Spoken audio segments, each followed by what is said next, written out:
بسم اللہ الرحمن الرحیم۔ السلام علیکم۔ ایک طرف 10 دن پہلے ایک لانگ مارچ کے آفٹر شاکس جاری ہیں، دوسری طرف اسلام آباد کی طرف ایک اور لانگ مارچ کی تیاریاں شروع ہو چکی ہیں۔ حکومت اس وقت کس طرح پھنسی ہوئی ہے یا ایک مکمقہ بظاہر نظر آ رہا ہے، یہ ساری صورتحال میں نے آپ کے سامنے رکھنی ہے۔ دوسری طرف آزاد کشمیر کے اندر بھی بہت بڑے لیول پر احتجاج ہو رہا ہے، چونکہ گلگت بلتستان ہو یا آزاد کشمیر ہو، بہت محتاط انداز کے اندر جو ہے وہ خبر دینی ہوتی ہے، اور یہ چونکہ حساس ایریاز ہیں وہاں پہ وہ کچھ ہو رہا ہے جو پاکستان کا جو الیکٹرانک میڈیا ہے چونکہ وہ رپورٹ نہیں کر رہا، وہ ڈیٹیل بھی آپ کے سامنے رکھنی ہے۔ عمران ریاض جو ہے انہوں نے بڑی دھلائی کی ہے، ایک سابق صحافی جو ہے وہ ابصار عالم ہے، نون لیگ کے ساتھ ان کی ہمدردیاں ہیں، جو عوام کے شہداء ہیں وہ بھی ان لوگوں میں شمار ہو رہے ہیں جو مذاق اڑانے والوں میں ہیں، یعنی مذاق ہی آپ کہتے ہیں جب آپ حقائق کو تسلیم نہیں کرتے۔ تو یہ ماجرا کیا ہے یہ بھی آپ کے سامنے رکھنا ہے، اور عمران خان جو ہے ان کے کارڈز پر اس وقت بڑی ڈسکشن ہو رہی ہے، یہ کارڈ کیا ہو سکتا ہے اس پہ بھی ہم ضرور بات کریں گے۔ امید ہے ویڈیو آپ سماعت کریں گے اور اپنے قیمتی فیڈ بیک سے ضرور آگاہ کریں گے۔ اس وقت جو ہے وہ آزاد جموں کشمیر، آپ کو علم ہے یہ پاکستان کی ریاست کا حصہ نہیں ہے، لیکن چونکہ پاکستان کے اندر اگر کوئی واقعات اس حوالے سے ہوں تو انڈین میڈیا کے اندر بھی وہ بڑے ہائی لائٹ ہوتے ہیں، اور جو عالمی میڈیا ہے وہ بھی اس کو بڑی پذیرائی دیتا ہے۔ اسی طرح جب جموں و کشمیر جو مقبوضہ جموں کشمیر ہے وہاں پر بھی کوئی واقعہ رونما ہوتا ہے تو ظاہر ہے پاکستان کا میڈیا اور انٹرنیشنل میڈیا اس کو کور کرتا ہے۔ اب آزاد جموں کشمیر کے اندر معاملہ یہ ہے کہ پہلے لوگوں کی وابستگی پاکستان کے ساتھ بڑی عقیدت پر مبنی ہوتی تھی، لیکن اب جب آپ لوگوں سے ملتے ہیں تو وہ والی ایفیلیشن اتنی بڑی تعداد کے اندر نہیں رہے گی، چونکہ جو ینگ جنریشن ہے بہت سارے لوگ بیرون ملک گئے ہیں، ان کے خیالات بدل گئے ہیں، اور اب پاکستان کے اندر یہ میں نہیں کہہ رہا کہ بالکل اٹیچمنٹ نہیں ہے، لیکن لوگوں کے خیالات بدل رہے ہیں، چونکہ وہ جب پاکستان کے حالات کو دیکھتے ہیں تو وہ سمجھتے ہیں جو اپنے 4 صوبوں کو سنبھال نہیں سکے وہ آزاد کشمیر اور گلگت بلتستان جو ہے اس کو کیسے سنبھالیں گے۔ اور اب وہاں پہ بھی جس طرح پاکستان کے اندر فسطائیت ہو رہی ہے، وہاں بھی ایک کالا قانون لایا گیا صدارتی ایک آرڈیننس کے ذریعے، اور وہ بنیادی طور پر یہ ہے کہ آپ جو ہے احتجاج نہیں کر سکتے، کسی روڈ کو بلاک نہیں کر سکتے۔ اگر آپ نے احتجاج کرنا ہے، کوئی آپ کو شکوہ شکایت ہے، وہاں بھی چونکہ فارم 47 ٹائپ ہی حکومت ہے تو پھر آپ کو اجازت لینی ہے گورنمنٹ سے۔ اب احتجاج ہوتا ہی گورنمنٹ کے اداروں کے خلاف ہے، ان کی کارروائیوں کے خلاف ہے، تو لازمی بات ہے کہ گورنمنٹ تو اجازت نہیں دے گی۔ گورنمنٹ سے مراد ہے ڈپٹی کمشنر جو ضلع کا ہوگا، اور اس کی جو باغ ہے یا وہ کہتے ہیں نا نکیل جو ہے وہ رسی کسی اور کے ہاتھ میں ہوتی ہے، تو وہ اجازت مطلب یہ ہے کہ احتجاج کی اجازت ہی نہیں ہے۔ اب ایک ایسا علاقہ، ایک ایسا خطہ جو پچھلے 75 سالوں سے بھی زیادہ عرصے بلکہ 1 صدی سے آزادی کی تحریک جو ہے وہ بپا کیے ہوئے ہے، اور پھر قیام پاکستان کے بعد مسلسل وہ آزادی کی تحریک بپا کیے ہوئے، اس کو اب ایسی آپ پابندیاں لگا دیں جس طرح مقبوضہ جموں کشمیر کے اندر ہے، تو آپ اندازہ کیجئے کہ پھر کیا فرق رہ جائے گا۔ پھر وہ جو خاندان جدا ہوئے اور لائنیں کھینچی گئی ہیں وہ کس طرح ان پر بیتتی ہوگی۔ تو اب وہ پورے آزاد کشمیر سڑکوں پہ ہے، شٹر ڈاؤن ہڑتال کل بھی کی گئی، آج بھی اس کو ایک دفعہ ختم کیا گیا ہے، کل 11 بجے تک، چونکہ وہ چاہتے ہیں کہ لوگوں کو تکلیف نہ ہو اس سطح پہ، اور بتا دیا گیا ہے لوگوں کو، چونکہ اناؤنس کر دیا گیا ہے کہ کل تمام راستے بند ہوں گے، ٹرانسپورٹ بند ہوگی، ادارے بند ہوں گے، آمد و رفت کا سلسلہ منقطع ہوگا، اور نہ کوئی آزاد کشمیر میں داخل ہو سکے گا، نہ کوئی نکل سکے گا، یہ انہوں نے خبر دی ہے۔ لیکن کل 11 بجے تک جو آزاد کشمیر سے نکلنا چاہتے ہیں پاکستان کی طرف وہ نکل سکتے ہیں، اور جو آزاد کشمیر میں پنڈی، اسلام آباد یا مختلف ایریات سے داخل ہونا چاہتے ہیں تو وہ بھی داخل ہو سکتے ہیں، تاکہ بتا کے تو ایک پہیہ جام اور شٹر ڈاؤن ایک ہڑتال ہے اس معاملے کے اندر، جو کہ آزاد کشمیر کے لوگوں کو بھی، جو ہمارے لوگ ہیں نا وہ باز نہیں آتے کنٹرول کرنے کا۔ تو یہ میں نے جتنا رپورٹ کی ہے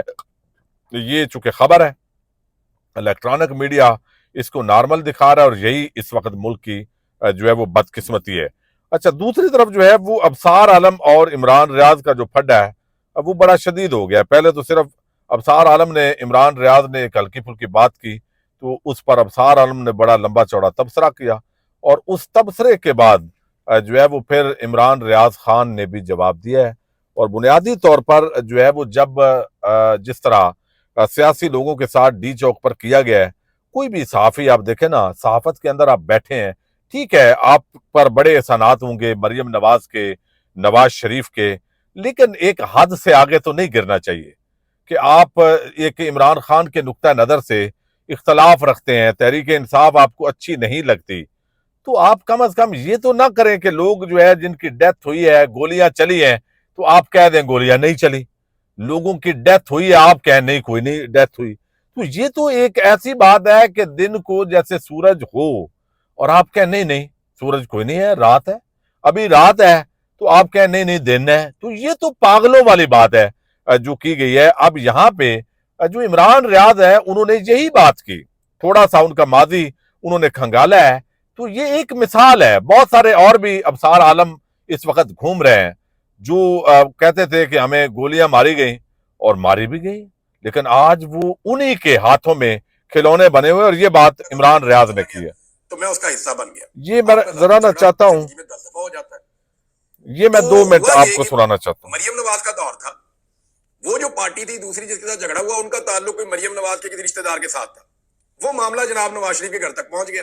مریم نواز نے ابصار عالم کو آرڈر دیا کہ عمران ریاض کو کس دو. تو ابصار عالم صاحب نے جناب مجھے ایک نوٹس بھجوا دیا پیمرا کا. میں نے ابصار عالم کو فون کیا, میں نے پوچھا ابصار عالم صاحب میں اپنی نجی زندگی میں کسی کو گولی ماروں, کسی سے گولی کھاؤں, اس سے پیمرا کا کیا تعلق ہے؟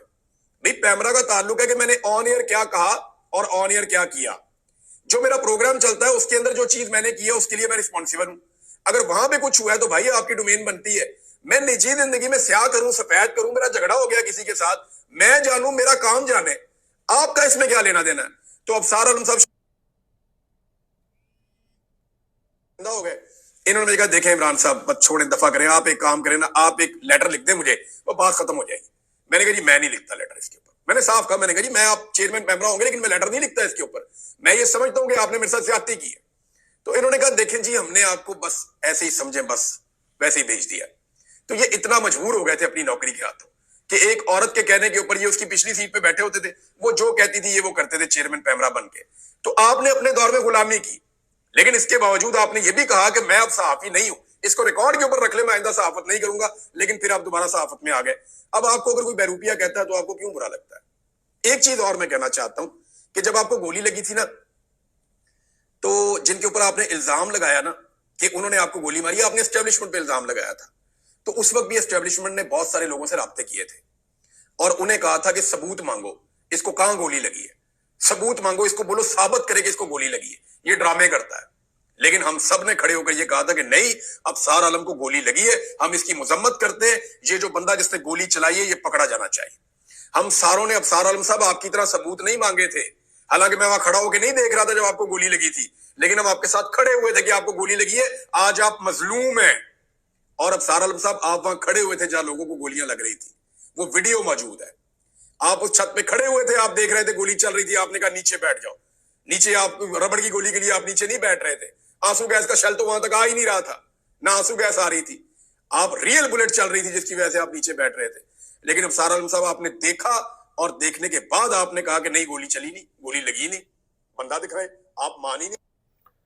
اب یہ دیکھیے جب یہاں تک عمران ریاض نے اسی لیے ابصار عالم کو ان کا ماضی یاد دلایا ہے کہ دیکھیں اتنا بندے کو گرنا نہیں چاہیے, اور اس پہ اب ان کو جو ہے وہ غصہ بھی آ رہا ہے.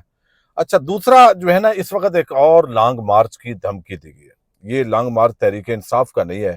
عمران خان نے جیل سے کہا ہے مولانا فضل الرحمان سے رابطہ کریں, شاہد خاقان عباسی سے رابطہ کریں, پیر پگاڑا سے رابطہ کریں, اچکزئی صاحب, باقی سارے ایک اپوزیشن الائنس بنایا جائے. یہ جو ظلم ہو رہا ہے, بربریت ہو رہی ہے, شہداء مارچ جو ہے اس کے اندر بھی سب کو انوائٹ کریں اور معاملات کو بہتری کی طرف لے جانا ہے تو اپوزیشن کو اکٹھا ہونا پڑے گا. اب یہ چیزیں ایک طرف ہیں, اور دوسری طرف مولانا فضل الرحمان کے گھر آپ کو علم ہے فیصل واڈا آ رہا ہے, رانا ثناء اللہ آ رہا ہے, حکومتی ٹیمیں متحرک ہیں, پھر بلاول متحرک ہے, اور یہ سارے جو ہے وہ طواف کر رہے ہیں. اب ایک نیا سیٹ اپ کی بات ہو رہی ہے, لیکن اب ایک مدارس بل ہے اور مدارس بل پر دستخط صدر جو زرداری ہیں انہوں نے نہیں کیے. اب وہ دوبارہ واپس پارلیمنٹ کے اندر گیا تو پارلیمنٹ اگر دوبارہ منظور کر دے تو پھر صدر کی منظوری کی ضرورت ہی نہیں ہے. یہ ٹیکنیکلی معاملہ یہ ہے کہ صدر اگر دستخط نہیں کرتا اور دوبارہ پارلیمان اس کو منظور کر دے تو پھر صدر کے دستخطوں کے بغیر ہی ود ان 14 days بلکہ دوبارہ میرا خیال ہے 10 دنوں کے اندر وہ قانون بن جاتا ہے. تو اب مولانا فضل الرحمان کہہ رہے ہیں کہ بلاول آپ کے ابا نے آپ کی بات نہیں مانی تو لہذا اب ہم جو ہے وہ JUI والے کہہ رہے ہیں اسلام آباد کی طرف لانگ مارچ کریں گے. پاکستان کے دیوبندی، بریلوی، اہل حدیث، اہل تشیع، تمام مدارس جو ہے وہ اسلام آباد کی طرف مارچ کریں گے اور یہ کریں گے. اب یہ جو معاملہ ہے نا یہ اس کو سمجھا جا رہا ہے کہ یہ مشکوک ہے. اس کی وجہ یہ ہے کہ دستخط کرنے سے کوئی فرق نہیں پڑنا، کچھ انٹرنیشنل پریشر ضرور ہے، لیکن یہ تحفہ دیا جائے گا مولانا فضل الرحمان کے. دیکھیں اتنی بڑی تعداد ہے، ریاست لیٹ گئی ہے، حکومت لیٹ گئی ہے، تو اس کا بنیادی مقصد کیا ہے؟ مقصد یہ ہے کہ فیصل واڈا کچھ عرصہ پہلے بتا چکے ہیں کہ KPK کے اندر جو ہے وہ مولانا فضل الرحمان آ رہے ہیں. اب مولانا فضل الرحمان کو کسی طریقے سے ریپلیسمنٹ جو PTI کی ہے خیبر پختونخوا سے حکومت یہ سمجھتی ہے کہ مولانا فضل الرحمان کو ہیرو بنایا جائے اور ہیرو بنا کے بعد لوگوں کا خیال ہے کہ ریپلیسمنٹ کی جائے اور ان کو اس انداز کے اندر کیا جائے. وہ دھرنا دیں نہ دیں، لانگ مارچ کریں گے یا نہیں کریں گے، بہرحال ایک بات تو ہے تحریک انصاف بھی رابطے کر رہی ہوگی، حکومت بھی رابطے کر رہی ہوگی، اور اس وقت ان کی جو اہمیت ہے وہ اس طرح کی ہے کہ اس کے اندر وہ دونوں گھر رابطے کرتے ہیں. تو اسلام آباد کی طرف JUI نے لانگ مارچ کی دھمکی دی ہے کہ 8 دسمبر تک اس پر عمل کریں ورنہ ہم بھی یہ کریں گے. عمران خان نے بتایا کہ 12 تک کریں نہیں تو 13 کو 14 مارچ ہوگا اور 14 سے سول نافرمانی کی تحریک شروع ہو سکتی ہے. تو حکومت ایک طرف جو ہے وہ جب تحریک انصاف اور حکومت آمنے سامنے ہوتے ہیں اور تو اس کے درمیان مولانا فضل الرحمان جو ہے ان کی لاٹری نکل آتی ہے چونکہ وہ بارگیننگ پوزیشن کے اندر آ جاتے ہیں. تو یہ اس وقت اس طرح ایک اور لانگ مارچ جو ہے بغیر یہ مکمکا لگتا ہے. مولانا دونوں طرف سے جیسے انہوں نے 26ویں آئینی ترمیم کے اندر کیا ہے، PTI کے کچھ باہر جو لوگ ہیں ان کی نالائقیاں اپنی جگہ ہیں، لیکن مولانا اس پورے معاملے سے مکھن نکال کے فضل الرحمان اس وقت لگا رہے ہیں. تو حکومت لازمی بات ہے اگر وہ لانگ مارچ اسلام آباد کی طرف آتا بھی ہے تو وہ کہیں گے جی یہ تو پرامن لوگ ہیں، تو پھر حکومت ان کے مطالبہ بھی مان لے گی. تو کہا جائے گا PTI کے لیے گولیاں ہوں گی اور ان کے لیے پھول ہوں گے.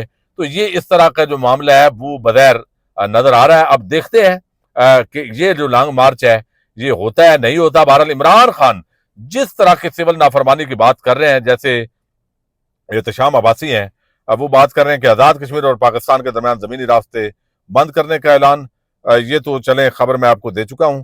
اب انہوں نے کہا کہ عمران خان بائیکاٹ کا کارڈ کھیلنے والے ہیں، اگلے 2 ماہ کے لیے سب کچھ ساخت کیا جائے گا. ساتھ دنیا بھر میں علامتی بھوک ہڑتالی کیمپ، بجلی، گیس، موبائل ریچارج، ٹیلی فون، نیٹ کے بل نہیں جمع کروائے جائیں گے، نہ کوئی ریمیٹنس بھیجے گا، نہ ہی کوئی فالتو چیز خریدے گا. بس ضرورت کی کھانے پینے کی اشیاء، وہ بھی فوجی برانڈ کے علاوہ. ہر جگہ پر احتجاج، بینکوں سے سونا پیسے سب نکلوایا جائے گا. ڈالر بینکوں کی بجائے کرپٹو کرنسی فاریکس میں لین دین کیا جائے گا. مزید بہت کچھ بڑا ہونے جا رہا ہے اور یہ پہلا کارڈ ہوگا. میرا خیال ہے اس کے اندر بہت ساری چیزیں ہیں جن پہ عمل درآمد کرنا بڑا مشکل ہوتا ہے. ماضی کے اندر بھی ہو چکا ہے، لیکن کچھ چیزیں جو ہے وہ عمل درآمد اس کے اندر ممکن ہے، کیونکہ ابھی تک تحریک انصاف کے لوگ اپنے طور پر لگے ہوئے ہیں. یہ جو فوجی پروڈکٹس ہیں یا وہ دوسری طرف سے کہا جا رہا ہے کہ شہداء کی اور غازیوں کی فیملیز کو اس کا فائدہ ہوتا ہے، لیکن اگر اس کا اعلان عمران خان نے کر دیا تو پھر 100% یقینی ہے کہ یہ ساری کمپنیاں فیل ہو جائیں گی اور پھر بہت جو ہے وہ معاملہ ہوگا. اور ریمیٹنس کے معاملے پر یہ 2 لیول پہ کامیابی ہو سکتی ہے. میرا خیال ہے شاید فوجی مصنوعات کے بائیکاٹ کا آپشن فی الحال عمران خان استعمال نہ کریں. دیکھتے ہیں. پاکستان زندہ باد.